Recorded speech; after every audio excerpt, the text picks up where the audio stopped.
لا اقسم بہذا البلد، فرمایا قسم ہے اس شہر کی، وانت حل بہذا البلد، اس لیے کہ اے محبوب آپ اس میں جلوہ گر ہیں، ووالد وما ولد، فرمایا اس والد کی قسم کہ جس کے آپ بیٹے ہیں۔ میں تفسیری ترجمہ آپ کے سامنے کر رہا ہوں تاکہ آپ کو پہلی مرتبہ ہی بات سمجھ آتی جائے۔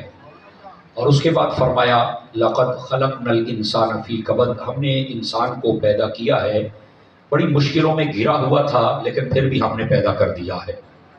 یہ بالکل سادہ سا مفہوم ہے لیکن اس کے دامن میں کچھ علم و حکمت کے موتی ہیں جن کو چننا ضروری ہے۔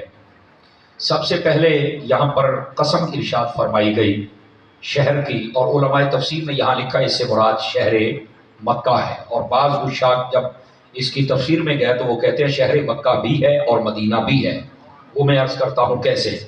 لیکن پہلے ایک مسئلہ آپ سماعت فرما لیجئے، یہاں پر قسم کے ساتھ کلام فرماتا ہے تو اس میں دو حکمتیں ہوتی ہیں۔ پہلی حکمت یہ ہے کہ وہ جو عرب کا معاشرہ اور کلچر تھا وہ قسم والی بات کو بڑا قبول کرتا تھا، تو اللہ رب العزت نے مختلف چیزوں کی قسمیں ارشاد فرما کے ان کے ساتھ اس لیے کلام فرمایا کہ اگر بندہ قسم اٹھائے تو تم مان جاتے ہو میں تو رب ہو کے قسم اٹھا رہا ہوں، تو پھر میری قسم کی طرف بھی تمہاری توجہ ہونی چاہیے۔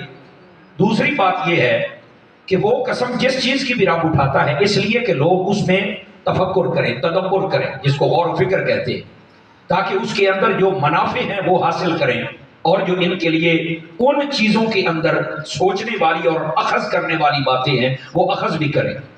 اس لیے قسم اٹھائی جاتی تاکہ ہمارے اذہان ان قسموں کے اٹھانے والی چیزوں کی طرف متوجہ ہو سکے۔ یہ دو مقصد ہیں قسم اٹھانے کے۔